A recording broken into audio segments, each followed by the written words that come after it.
Hello, everyone, and welcome to the UNB Talks online series brought to you by your UNB Alumni Association. My name is Michelle McNeil. I'm the Executive Director of the UNB Associated Alumni, and I will be your host for today's session on advanced mobile photography. So today's session is in webinar mode in Zoom, so we encourage you to use the chat function to tell us where you're joining us from and share any reactions or comments with your fellow alumni about the content. And if you have any questions at all for our presenter, please use the Q&A function in Zoom, and I will ask as many questions as we have time for. If you see a question that someone else has put in the Q&A function, you can like it if you also want to hear it, and then that will help move it up to the top of the list so that I can make sure I ask it before we run out of time.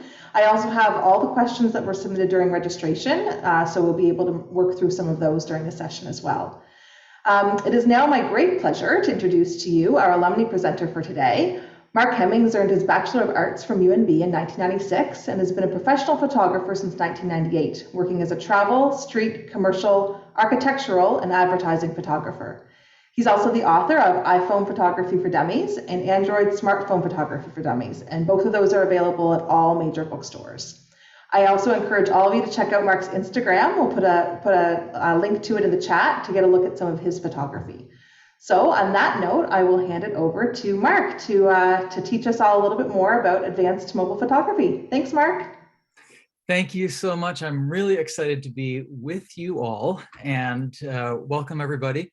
It's been interesting the last 2 years, the amount of times I've gone through Zoom presentations just like this. And it's something that obviously came up because of COVID, and a lot of times I would not be able to do, obviously, physical presentations. So I've done a lot of these Zoom presentations, and they're really exciting because I'm able to really connect with people from around the world, whereas before it would only be very localized. So I'm really excited about this. What we're going to do is a presentation about 40 minutes and then about possibly 20 minutes of question and answer. The first part of this presentation is actually going to be a little bit theoretical, but you'll all really appreciate it. It's about composition. And then we're going to get into the technical side of iPhone and Android photography. Now, with regards to me as a photographer, I use a DSLR all the time. I use the iPhone and the Android quite a bit as well. So I have a fairly good sort of mix of tools that I use in my photographic tool belt. And I hope you guys enjoy this. Please, as was mentioned, ask any questions in the chat. So I'm going to share my screen right now. Just give me 1 second.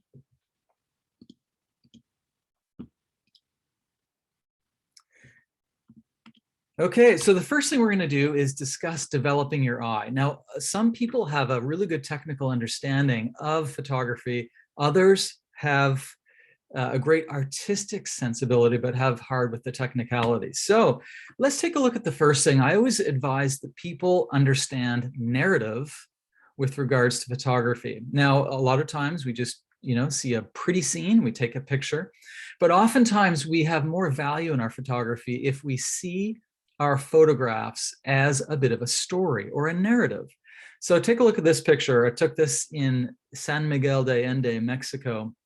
I was walking by and I said, this is absolutely perfect. There's a storyline here. And I often ask people, what is the story that you see? So a lot of the times when I do these presentations, people say it's a really interesting dynamic where the woman actually is so sick of maybe her boyfriend or husband, promised to fix the car. It broke down. She's in the cafe, just thinking, what have I done or what have I gotten into? The nice thing about narrative is that you can put a spin on any photo that you see or any photo that you take that has sort of a subjective reading. And that's the value of street photography with regards to narrative and sort of storytelling. Now, here's storytelling. Now, usually what we're trying to do in photography is tell a story. And while it doesn't have to be anything, hugely life-changing, this little picture that I took in Thailand, it's clearly a no parking sign, and the person parked their bike there. So oftentimes we're looking for two visual elements that either compete with each other or are harmonious or communicate with each other. So the signage and the bike are two visual elements that are sort of interacting with each other. And often that makes for a really good photo. Now, what about a poetic aspect or poetry with regards to photography? Well, for example, in this picture, we have the representation of death. That telephone pole that was cut down used to be a living tree. It's no longer living anymore. Yet there is new life coming out of the top of it that matches the foundation, which is full of life. So, that is a little bit on the nose. I agree. However, a poetic aspect to your photographs really increase the value. It allows someone to take a look at your picture and imagine that there is some sort of storyline there. I took this picture in one of the Tokyo subways, and I was walking through. And whenever I'm walking, especially when I'm traveling, I'm always looking left and right, up and down, because whenever I sort of if I'm in my own zone and I'm not really thinking about being creative, then I miss a lot of photos. However, if I say to myself, the very moment I step out the door, I'm looking around expecting to find a good photograph. I usually do. So in this situation, I was going through and I said, oh, that's funny. There's cardboard cutouts of a J-pop or a Japanese pop band. But what was more interesting was the lineup of the fans of this J-pop band. And interesting, a good mix of men and women, but they were just lined up very orderly, getting selfies with these cardboard cutouts. Obviously an idol group, one of their fans, but it was really fun to see. And I would have missed this shot if I wasn't looking around. So that's just something I'd like to encourage you all. Always be on the lookout. In fact, there's a greater chance of you getting a good shot if you expect to get a good photo than otherwise. Okay. Now, what about anticipating opportunities? I took this photo in one of my favorite places in Mexico. And when I was just on the street and I looked and I saw, well, that's strange. There's this chalk outline, this rectangular chalk outline on the wall across from me. And I had no idea why it was there, because the day before it wasn't there. So, I had no idea. And I thought, what would be really cool if someone actually walked into my picture. And then, as if I just wished it to happen, 3 seconds later, this guy walked into the picture. I got the shot and I was ready because my camera was ready. It was my iPhone. It was in my pocket. So what I usually advise people is, if you want to capture dynamic pictures that are very sort of impossible to plan unless you have a model, then choose your background first and then wait for someone to walk in the frame. This is a really classic way to get good street photographs or travel photography, or many other genres as well, even wedding photography, I suppose. For those who live in St. John, you'll recognize this wall. I think maybe 2 or 3 years ago it was painted. And I went over to the wall and I said, I'd love to capture this, but I'd love to have also a human element in it. So I was just waiting around. I was anticipating that someone interesting would walk into the frame. However, it wasn't happening. It was just a normal, people walking through the sidewalks. So I actually waited 15 minutes for this picture. And oftentimes in my line of work, which is travel and street photography, there is that waiting element. And I know it's not usually possible if you're with friends or if you're on a package tour or something. But that is the value of being able to photograph either with other photographers or by yourself. So then suddenly this fellow with a lawnmower, and there's no lawns around in this area of town. So that sort of the incongruency of the scene actually made for the picture. We have the huge turtle, and then we have someone mowing the pavement. These are the types of things that we're trying to find when we see a cool background. We just let people walk into the frame to create a story. Now, minimalism is really, really important in photography, often because we have so much visual noise in our lives. And in fact, we go through so many different photographs through just, scrolling through Facebook and Instagram, news, websites, that we are bombarded with anything but minimalism. So I often tell people to practice minimalism by trying to reduce the visual elements to 1 or 2. So if you look at the picture on the left, all these 3 pictures are in Japan, by the way. The picture of I don't even know what type of plant this is, but it just provided a really nice shadow against a clear white wall. When we reduce visual elements to our pictures, we actually empower them so much more than having a busy picture with a scattering of a whole bunch of small elements. And by the way, you can actually increase this minimalistic aspect by converting your picture to black and white. Whenever we reduce color pictures to black and white, we're also reducing the visual elements to create minimalism. Now, on the top right, you'll see this really unique architecture. This is one of the few Catholic churches in Tokyo, and it's a landmark. I forget the architect, a very famous architect. A lot of you would know the name, but he created this fantastic Catholic church out of what appeared to be corrugated steel.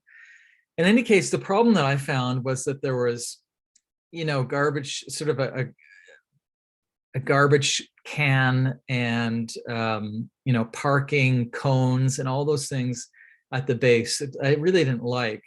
So I just simply cropped the picture afterward, or I moved the camera up a little bit. Essentially, what we're trying to do in our travel photography is reduce the visual elements, okay? So obviously all of these pictures that you're seeing are with my iPhone or Android, but this is also very applicable to if you have, a DSLR or a mirrorless camera. Very similarly, down below with the Japanese rice paper screen and lantern, we're always trying to reduce the elements, the visual elements, as much as possible. And if you're shooting in color, then yes, try to reduce the colors to 2 or 3 at most. Okay, let's get to the technical aspects of using your iPhone or Android to create great pictures. So we're going to deal with lighting and exposure. Now, a lot of people already know this, so this may be old news to you. However, if you don't know about adjusting exposure, then this will be a really great thing for you. So whenever we're dealing with bright areas such as sunsets that also have deep shadows, oftentimes we have a picture that is not perfectly captured. And the reason being is that sometimes iPhones and Androids have a hard time dealing with super contrast. That's where we're going to want to usually underexpose the picture to force the picture to be darker, or conversely, maybe in a winter sunny day, we want to do the opposite. We want to overexpose the picture because the camera is going to compensate in reverse. So let me explain. In this picture that my daughter was taking with her iPhone, she took the picture normally, but she found out that the part where the sunset was what we call blown out, meaning it was too bright. So in order to counteract that, she put her finger or thumb onto the screen until the little yellow square or circle pops up, and then with her finger or thumb scrolled downward. Now you can do this with Android or iPhone, and this will make your picture darker before you take the picture. And this is really valuable because you should always get the proper exposure, if possible, when you take the picture, rather than doing it afterward when you're editing. There's far more chance of success if you get the exposure right beforehand. Okay, so for sunsets, oftentimes you're underexposing the picture because the camera sees all of the shadow that is surrounding the sunset, and it's artificially making the picture a bit brighter, which makes that sort of globular and unpleasant looking sunset. But like I said, there's a reverse true as well. When, let's just say that we have that bright, sunny, snowy day, the camera actually might make the picture sort of dark and muddy.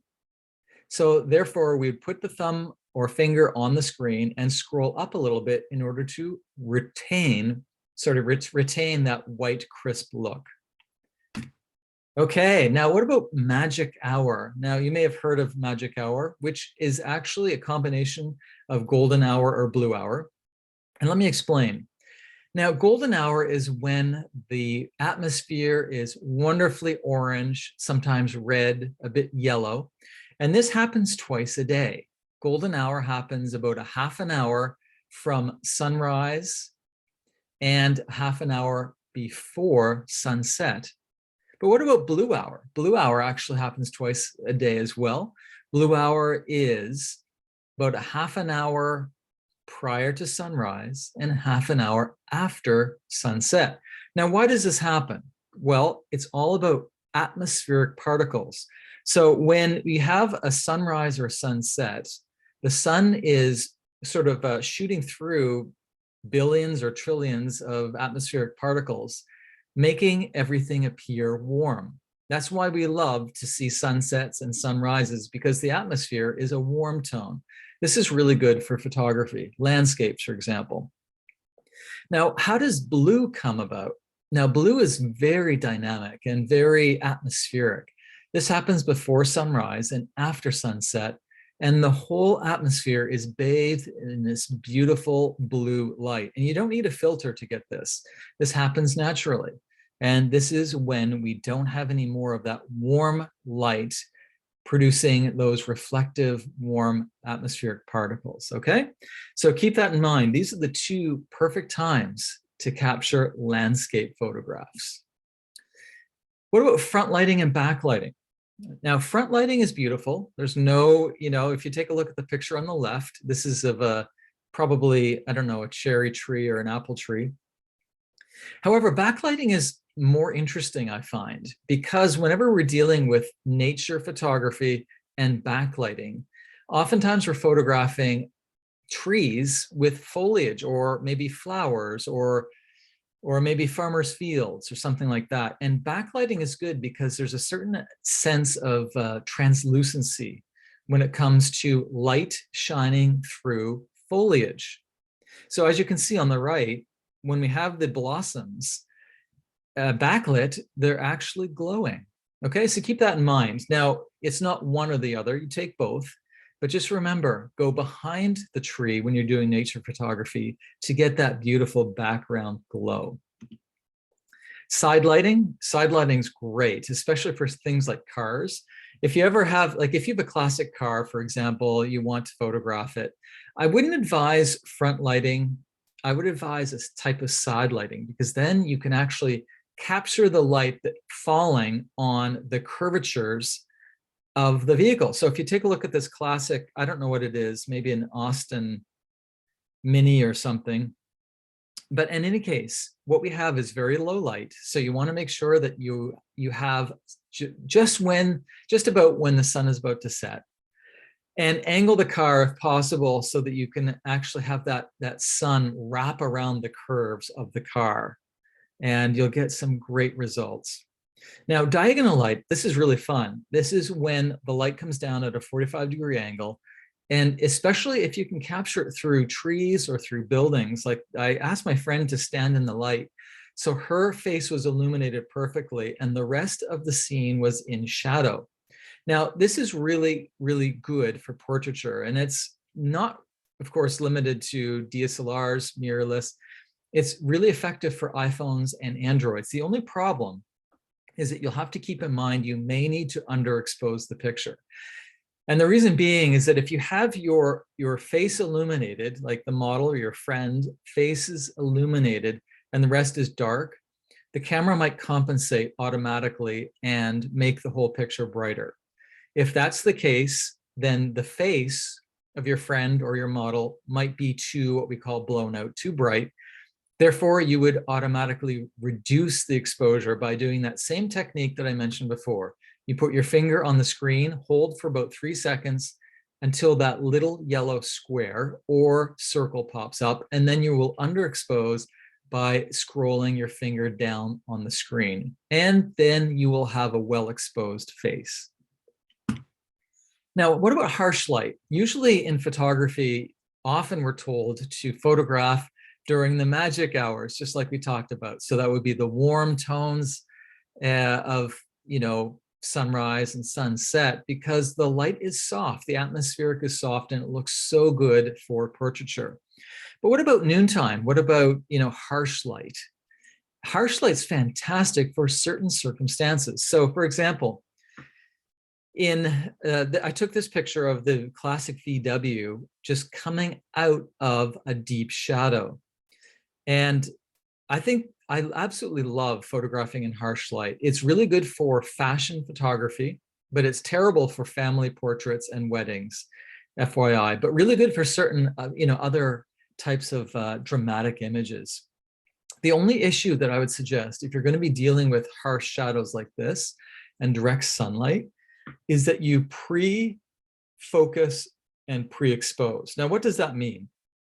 Well, what this means is you take a test picture without your subject matter. So for example, in this picture, it would be without the VW. And you say to yourself, is there any aspect of this picture that is too bright or too, what we say, blown out? If that's the case, with your second test picture, you're going to underexpose the picture using that same process that we mentioned before, and try again. And if you feel that the buildings and the street where that sun is shining is properly exposed, then your picture will be locked. We call this exposure lock. That's when you have that yellow square or the yellow circle that I mentioned.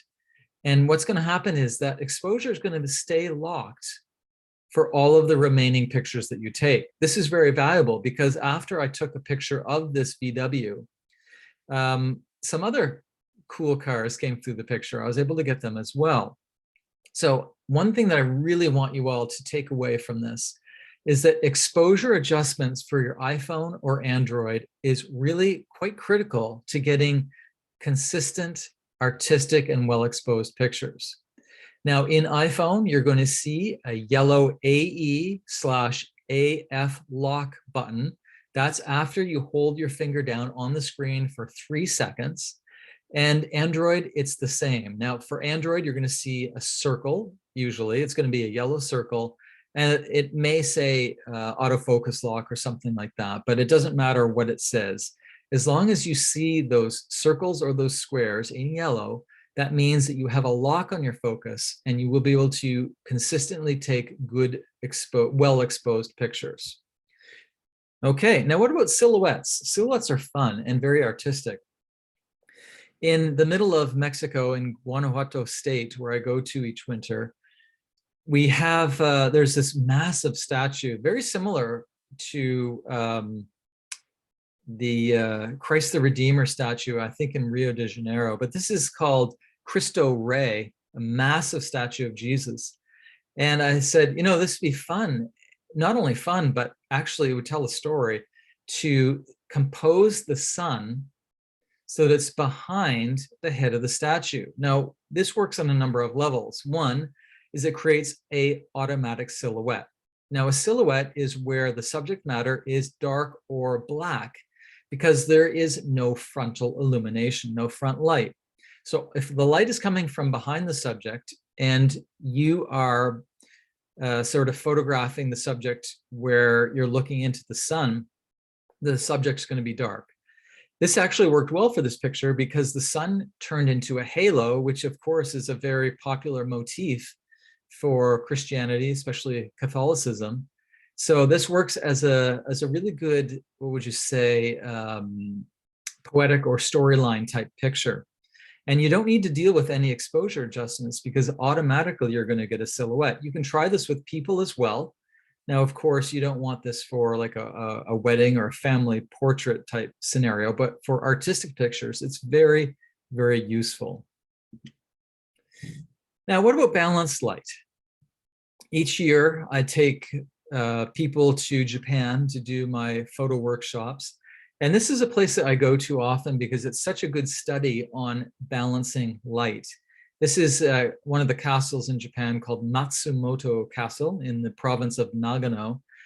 And what I like to do is explain how we have a 15-minute window where it's like the stars align with regards to balanced light. Well, what we're trying to do is capture exterior buildings that we find when we're traveling or anywhere where the artificial light, or we would say the electric light, has the same luminosity as the skylight. Okay, what does that mean? Well, luminosity simply means, is a fancy word for brightness. And if you take a look at the castle, the electric lights that are illuminating the castle facade have the same luminosity as the blue hour light in the sky. Now, this is just after sunset. That's why the sky is blue. And when that happens, we as humans pick up visually electric lights, and our cameras do as well. Now, here's an interesting thing. If this was prior, let's just say that these lamps, these Japanese lanterns, and the exterior of the castle was illuminated all throughout the day, okay? So 24 hours, the lights never turn off. When the sun is in the sky, even though those lights are on, you would not see those lights as on because the power of the sunlight is so great that it sort of dwarfs or overpowers the electric light. That's why we usually only see the electric lights illuminating buildings, either from the inside or outside, during the blue hour. And that's either early morning or late evening. If any of you are in the real estate business, or if you're selling your house, you need to get photos, please do yourself a favor and don't take that exterior photo of your house or the building until the blue hour. It's absolutely fantastic to mix or balance the light for exteriors. So what you do is you would turn on all the lights inside the house or building, turn on all floodlights that illuminate the exterior, and wait until after sunset for the blue hour. And you're going to get an amazing balanced picture. Okay, let's take a look at raking lights. Now, this is on the right. This was a Mexican home. And raking light, I don't even know if that's a proper term, to be honest, but it's one I use. And what happens is if the sun is sort of raking along the surface of a building, you will usually find that some parts of the surface are in shadow, but any part of the picture that, or any part of the scene that is three-dimensional is going to capture this evening light that's just about to set. So this works just prior to sunset, and it's really good for scenarios where we have like flowers, for example, on the exterior of a building.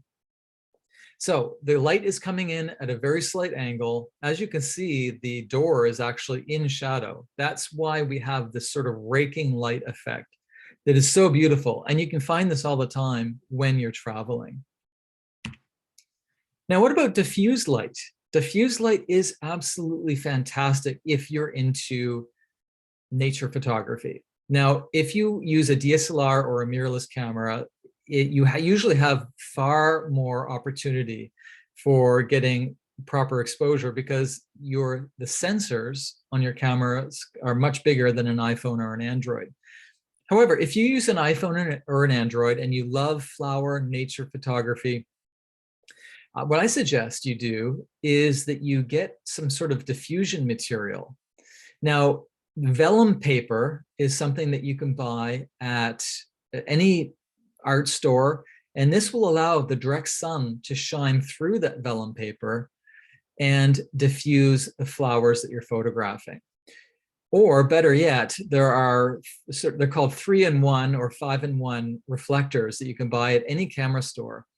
And if you take the cover off, then you have a diffusion material where harsh direct sun will shoot through that diffusion material, that disc that you're holding, and you can actually get some really good soft pictures of flowers in any garden, like a botanical garden, or in your home or in your garden. And this will allow you to photograph all the time, because when it's cloudy outside, you automatically get diffused light for your flower photography anyway, so you don't need this. But what about when it's harsh noontime sun? That's when you want a bit of diffusion, and it works really well. Now, what about reflected light? Reflected light is really fun, especially when you're in sort of like a Latin American country with a lot of color, like this Mexican shot. And really, what happens if you have a rain shower, or if you have smooth cobblestones like here, you're getting reflected color back into the streets. Now, what if you don't have, the colored buildings that you would find in Mexico? Well, if you're in any major city, you usually will have some area that has neon signs. Obviously, the big one that everyone knows about is Tokyo, where there's amazing amount of neon signs. If you are able to wait for a little bit of a rain shower, then everything is going to be reflective. The streets are going to reflect color like crazy. So that is definitely the time to be out photographing. And here's a good tip. If your iPhone or Android is, probably about 2 or 3 years old or newer, you're going to have some level probably of weather resistance. So don't worry about photographing in the rain. It's not an issue. This is really exciting for the world of iPhone and Android photography. This is called night mode or night sight, depending on if you're using Android or iPhone. And what happens is that the camera is going to take many pictures at one after the other. When it detects that it's a night scene, it's going to mix them all together, and it's going to allow you to photograph at night. Now, ideally, you would have a tripod, but if you don't have a tripod, try at least to hold your iPhone or Android against something solid. So, for example, in this situation, I was I just placed my camera on a rock, or you could place it on a garbage can, anything that's stable. And the camera will take many pictures within a 2 or 3 or 5 second exposure. It'll mix them all together to create a nice photo. And this is fairly new. I think it was probably 3 or 4 years ago where iPhone started night sight, and Android did as well. And just see if your camera will allow for that. Do a quick Google search, type in your camera's model's name and night mode or night sight, and see if you have it. It'll allow you to really photograph almost in the dark. It's really quite impressive technology. So here's an example of my first night mode or night sight photo. This was with probably an iPhone 11. This was actually in the lead up to the Tokyo 2020 Olympics. I was in Japan early, I think it was February 2020, where they were getting ready for the Olympics that didn't happen, obviously. And I said, you know what, I heard that night mode is now on iPhones. So I said, I'll give it a try. So I put my iPhone up on a railing. I didn't have a tripod. And I took this picture of the floating rings, the Olympic rings out in Tokyo Bay. And I was amazed. It was incredible, because prior to that, it was impossible to get a good nighttime photograph from an iPhone or an Android. But that has all changed now, which is really helpful for photography. Okay, now composition. Composition is really important for us sort of gathering visual elements together. So, for example, take a look at this picture that I took of a sailboat on the St. John River, or maybe it was the Kennebecasis River, I forget. Now, when you create a tic-tac-toe grid on your screen, and you can really easily do this, by the way, by going to your settings and putting on something called the rule of thirds. All Androids, all iPhones have this. And what that does is it provides these grid lines before you take the picture. So you can compose your picture obeying the rule of thirds, and you'll find that you have a lot of fun in sort of figuring out how to put pictures together and elements in your picture. So for example, on the bottom third of the picture space, you see that we have the sailboat. That's an intersecting point. But not only that, we have what we call horizontal compositional rule of third principles as well, where the sky is 1/3, the top 1/3, the trees are the middle 1/3, and the water is the bottom 1/3. Okay, so I really suggest for homework that all of you try this to make sure that you go into your settings to activate this. Now, if you're using an iPhone, I do believe that you'll be going to the general settings app. Okay, it's not in the actual camera, I don't think, depending on your iOS. So you're going to general settings and then scroll down to the camera section. And then when you're in your camera section, you're going to want to press rule of thirds, grid, or sometimes it's just called grid. And that will allow you to compose any pictures going forward with the rule of thirds. If you're using an Android, in your camera, the actual camera app itself, you go to settings, and that's a little gear icon, and tap that, and you're going to see an option for rule of thirds grid, or simply something called grid. Also, sometimes you'll be allowed to, or offered, a different type of grid. Just forget about all the other options. It's just called the rule of third grids. That's the one you want, at least to begin with. Okay, so we have a couple more minutes, and I'm just going to go through a few more of these just to give you an idea. Whenever you're dealing with using the rule of thirds grid for your iPhone or Android, you can actually use the intersecting points to have to compose your main subject. So for example, this is a tree that's in Sussex on the way to Poley Mountain. And whenever I go snowboarding, I like to photograph this tree because there's usually just a blank slate of beautiful sky and snow, and that's it. So for example, why not try to compose that tree on the bottom left, the top left, bottom right, top right. And when you use these intersecting points, you can get some really interesting dynamic pictures.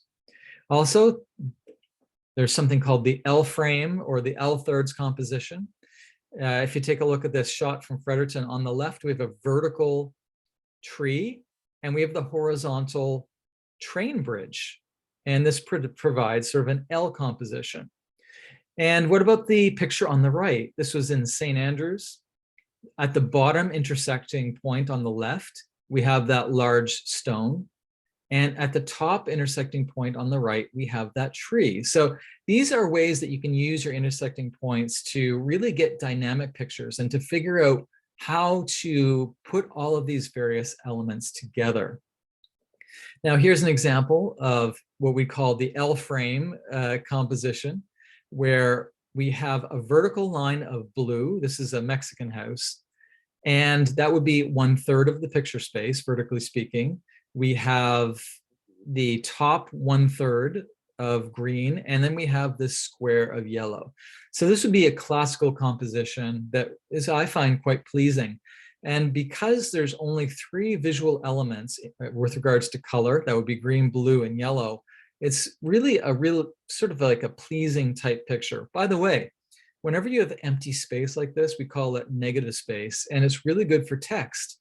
So don't ever be afraid of empty space or negative space pictures, because you may want to use them for advertising, or maybe for a poster, or for a magazine, or for some need, or some graphic design need for text. Okay, let's do one more, and then we'll flip over to Q&A. S-curve. S-curve is a classic type of compositional principle where we have an S shape going through a picture space. So whenever I teach international photo workshops, especially in Japan, I'm always looking for S-curves for my photography participants. And this is in Kyoto, the famous bamboo forest, which I love to go to. And in this picture, you can actually see that the path is in an S form. It doesn't have to be a perfect S, by the way, but interestingly, the reason why humans love an S-curve is because there's a sense of mystery. Do you ever notice that when you're walking through a path, that it's almost never a straight line. Whenever landscape architects create pathways, either through urban or rural environments, they're almost always creating curves to that path because we like to, have a sense of mystery. Or what's around that curve? What's around that corner? If we see everything like in a straight path, then it's usually not as interesting. So I would really like to encourage all of you to think about that S-curve. Where can you find S-curves? In urban environments, in rural environments, in pathways through the woods. These are fantastic ways in order to create value for your viewer. Okay, so that is my presentation. Actually, I have way more slides to go through, but because of time, we are going to stop here and we're going to get into some Q&As. Thank you so much for that, Mark.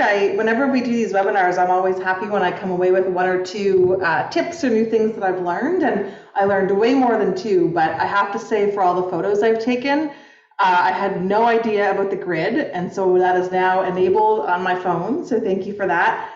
And I feel a little bit embarrassed about how frustrated I've been that I've not been able to adjust light on my phone. All these, like, it's one of the big things when you go from using your digital SLR to using your phone, you can't adjust the light. And so anyway, I felt quite silly when you explained that we can actually do that because I'm always frustrated by it. So those are two great things that I learned. Thank you for that. So we have lots of great questions. I am going to start with one from Jenna Kennedy, who's asking a great question. I can attest to the fact that both of her children are very fast, and she's wondering about capturing moving photos on a phone. So if her kids are playing sports, how do you sort of reduce that blur or that movement?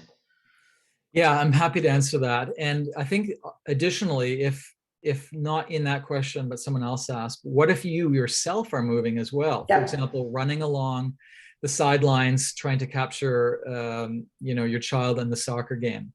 So essentially what you want to do is track the subject and you don't care at all about motion blur.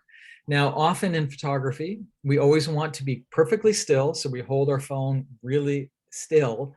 But when we're dealing with moving sports, we don't care about that. But what we do care is tracking. So for example, if everyone can still see me, I'm going to hold my phone here.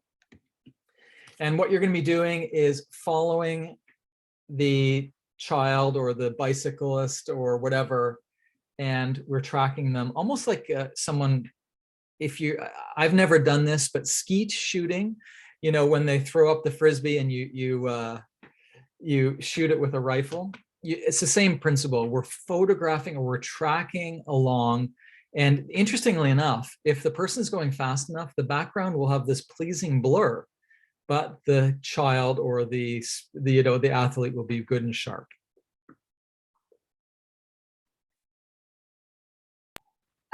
So we also have questions in the live here, but then also that were submitted ahead of time, asking about taking professional headshots. And so using any tips there, if all you've got is your phone and a tripod?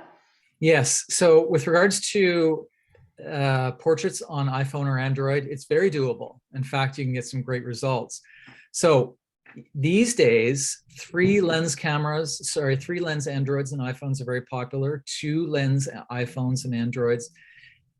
If you have a multiple lens device, and you always want to go to the one that is more of a zoom or a telephoto.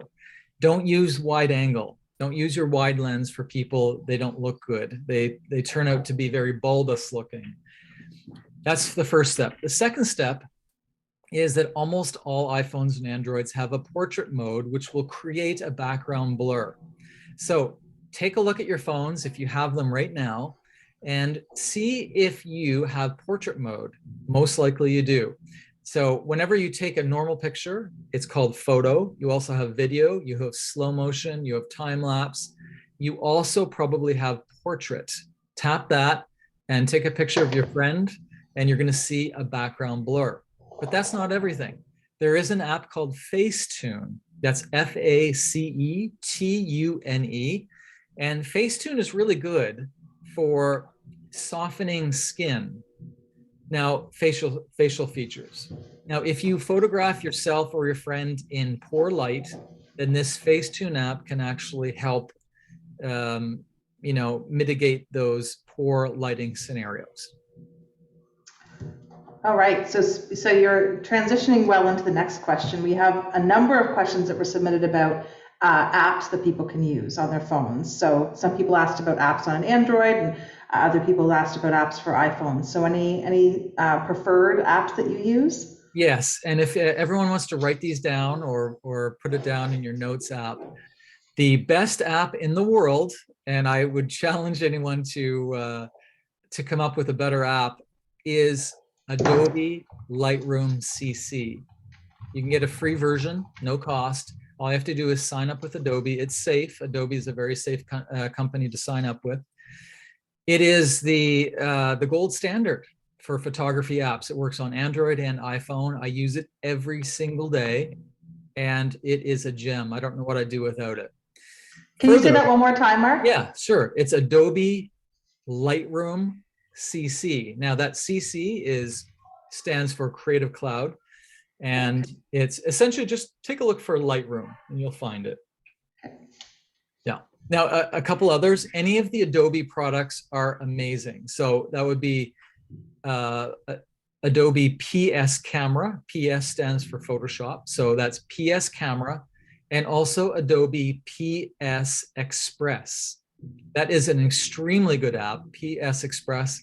All three of those Adobe apps I highly recommend. Great. So we have a question about you. Someone's asking if you can talk a little bit about what sparked your interest in doing photography with smartphones. Yeah, it was in 2012. So every year I take people to Mexico to do photo workshops. And I had this huge professional Nikon camera. If anyone knows that, it was called the D3. It weighed a ton. It was massive. It had a huge lens. And I just felt absolutely ridiculous doing street photography with this massive camera that, to be honest, I felt, this camera might represent the income of someone for a whole month. It was very embarrassing. And I felt quite ashamed of it in a sense. So I said, you know what? I have an iPhone 4S. I heard that you can take pictures with it. I never took any pictures with it before. So on that trip to Mexico, I said, you know what? I'll give it a try. And it was really, really good. And that was the incentive for me starting. And it led to a lot of opportunities, writing for blogs for iPhone. And then it led obviously to these two books, iPhone Photography for Dummies and Android Smartphone Photography, which by the way, are available at all bookstores. And I'm appreciative of that. So that was the scenario. Is I love travel photography, and I think that the iPhone or Android are the best travel cameras. So those For Dummies books have been around a long time, and I've never met anyone who wrote them before, any of them. So this is very exciting to hear that we've got a UNB alum who's written two of those. That's wonderful. Thank you. We have someone asking about taking pictures of large groups. So in a meeting or any kind of a setting where you have big groups of people, how can they optimize their phone for these purposes? Yes. So for example, a lot of times if you're in a business meeting, you're in a boardroom, you need to get a shot, or even a family, maybe you're having a family meal. Usually what happens is people photograph toward the windows. This is a mistake. So what I advise people to do is the photographer has to have their back against the windows to shoot into the picture without competing with that window light. Okay, so just think about the setup of the room beforehand. And if you know that you're going to be photographing the board meeting or the family meal at the dinner table, make sure that you orient yourself so that your back, you as the photographer, your back is against the window, and that will allow all the window light to shine onto the people's faces rather than the opposite. If you do the opposite, then the people's faces are going to be in shadow. It's not going to look good. Great. We have two people asking, so back at the beginning of your presentation, Mark, you had a few pictures where you were waiting for an opportunity with people walking by, and they're just asking questions about if there's permissions needed or anything like that, if they're taking photos and they get people in the photos. Excellent question. So you're not allowed to sell those pictures as a product for a product or a service. So keep that in mind. So any of the pictures I take when I'm traveling, I don't sell them. It's mostly for my own art. And if you take a look at my Instagram, that's at Mark Hemmings, you'll see thousands and thousands of photos when I travel of people. And most of them are, street photos. So I don't ask permission. I don't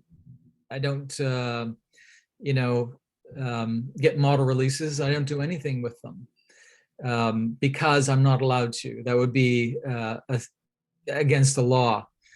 There is an exception, however. If you are a photojournalist, then I'm not a photojournalist, by the way, but if you are, then you are covered. You can actually photograph newsworthy items without getting a model release, and they can be in newspapers or magazines as newsworthy items.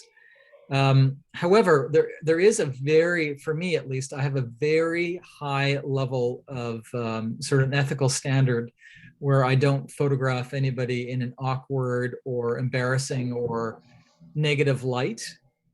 My photos are travel photos, and it's the very same as any travel video, scenario that you see like on YouTube or, like Rick Steves, any of those, as long as you're not presenting people in a negative light, there's really no issue unless you're breaking the law. So for example, some countries do not allow for street photography.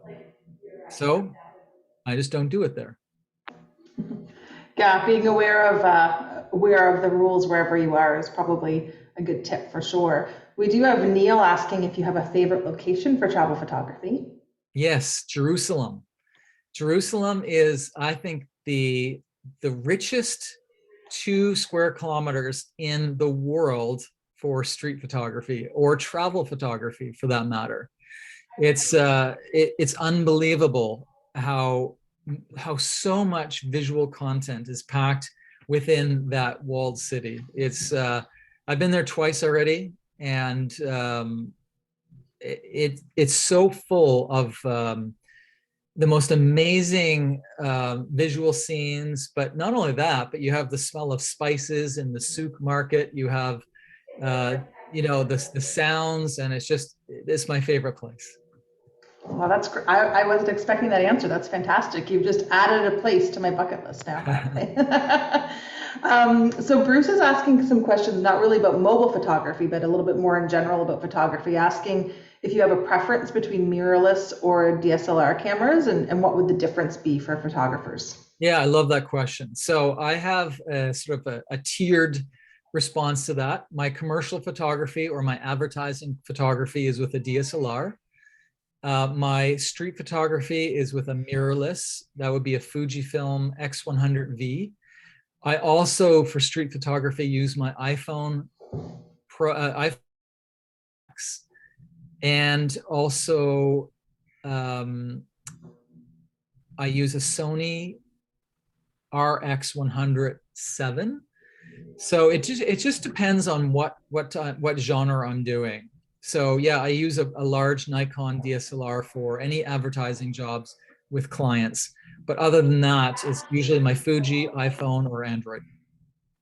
Great. We have so many questions to get through, but I'm going to try to keep us on time, but I'm going to pick a few here. So we have Rob asking about, this is a great question. I never know what to do here.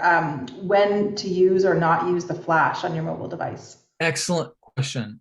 Never use it. That's the quick answer. Perfect. It's absolute waste. And the reason being is that the flash will probably reach about maybe 2 feet in full power, and anything beyond that, it's just not even going to register. Another thing is, because the flash is so close to the lens, you're actually removing the 3-dimensionality that you need in photography to have a good picture. So when we use flash, it actually flattens the picture, visually speaking, and it looks ugly. That's why professional photographers use something called off-camera flash, where the flash is a couple feet away from the physical camera. And that's why I never, ever use a flash. Oh, I'm so glad he asked. That's great. And Jolene is asking for tips on using the wide angle lens feature on the Android phone. Yeah, so wide angles are getting better. They're not the best yet. I'm talking about the super wides, but each year, each model, they get better and better. I really like wide angle. In fact, this is not a plug for you guys to go to my Instagram, but I do have an example where I'd like you guys to see. If you could go to @Mark Hemmings, and I want you to look at the third, I think it's now the third post back, where I photograph a classic Mexican Ford truck with my super wide angle lens. And that will just give you an idea of how what kind of crazy distortion you'll get using the super wide lenses on iPhone and Android. And the thing is that when you're using wide angle, it's not true reality. It's not a true representation of what that object is because of this, because of the distortion. It's distorted, but you can create the most amazing fine art pictures using this wide angle lens because of that distortion. So use that distortion to your advantage. So you spent a lot of time talking about photos outside, and we do have someone that submitted a question. She's a designer, an interior designer, and she's just wondering if you have any tips for taking interior photos. Yes, I certainly do. So you always want to have a tripod. Tripods are easy to get. They don't need to be, $100 ones. In fact, you can get plastic tripods for $40 or $50 or even less. All you need to do is get that little adapter. It's the, I'll see if I can show this to you here. This adapter, anyone can get it. You can probably get them at the dollar store even, and your phone goes on here. By the way, this is really a really fun little tripod that you can get anywhere as well. But yeah, you want a tripod. And keep in mind that when you're doing architectural interior pictures, you don't want to shoot from a higher position. If you go a little bit lower, like chest level or stomach level, then you're actually going to empower the picture space more. One of the big problems I find that architectural photographers do is they photograph standing up. Now, it's true that you'll get to see some aspect a little bit better, like maybe the surface of chairs and sofas. But really, when you're shooting slightly down at the picture space, you are disempowering, visually speaking, the space. So I would say compose so that your camera, your iPhone or Android, is sort of at stomach level. And so you're going to kneel down a little bit using your tripod. That's the best advice I have. It's a great tip.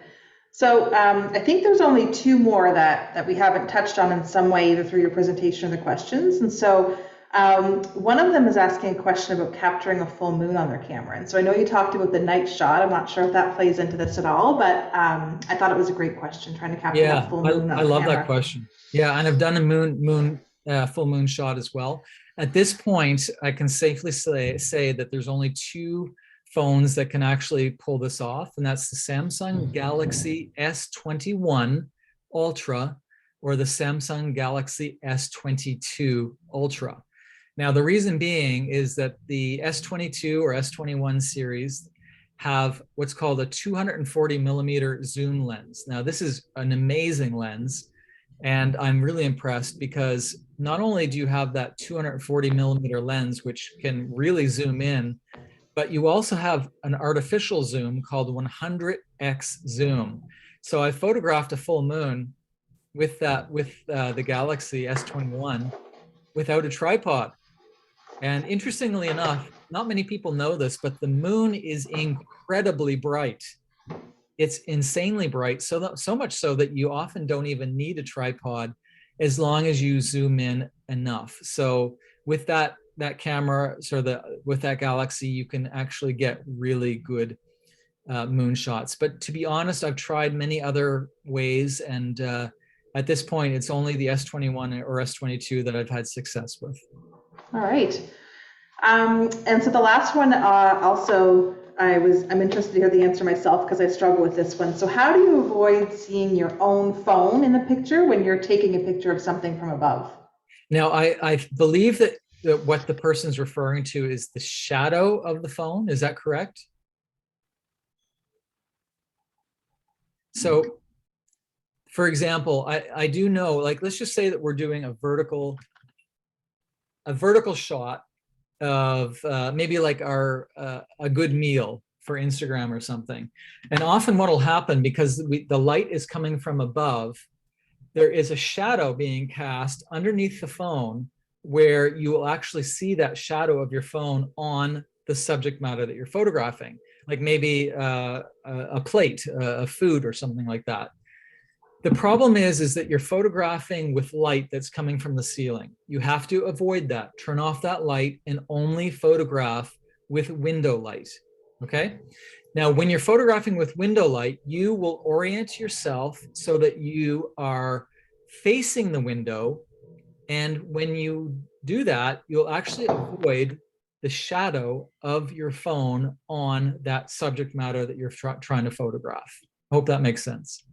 Yeah, I think our servers will love it when we ask them just to turn the lights in the restaurants. That'll. Yeah, that's right. There are lots of other questions, but we are at the end of the hour. Thank you so much, Mark, for doing this for us. I know I learned a lot. I can tell by the quality of the questions coming in that people are really engaged, and we just really appreciate you taking the time to share your expertise with us on this. I could keep talking to you all day, but I know people have to get back to their other things. So thank you so much for this, Mark.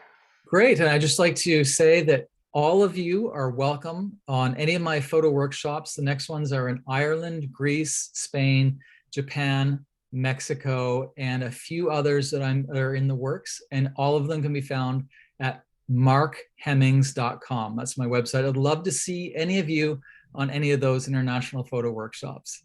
It sounds so incredible to think that we can get back to doing that kind of stuff after the last couple of years. So thanks for that, so Mark. True. And yeah. And thanks to each of you for choosing to be here with us today. I know you all have lots of things you can choose to do with your time. So we appreciate you being with us.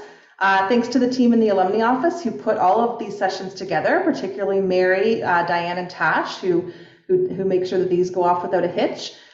Please check out our other upcoming programs that we have. You can see them on our website, umb.ca/alumni. We'd love to see you at any of our future events. And finally, thank you to our affinity partners, TD Insurance, Manulife, and MBNA. They make all of our alumni programs possible and help us to support students at UNB. So thanks to them as well. Have a great day, everyone. Thanks for joining us.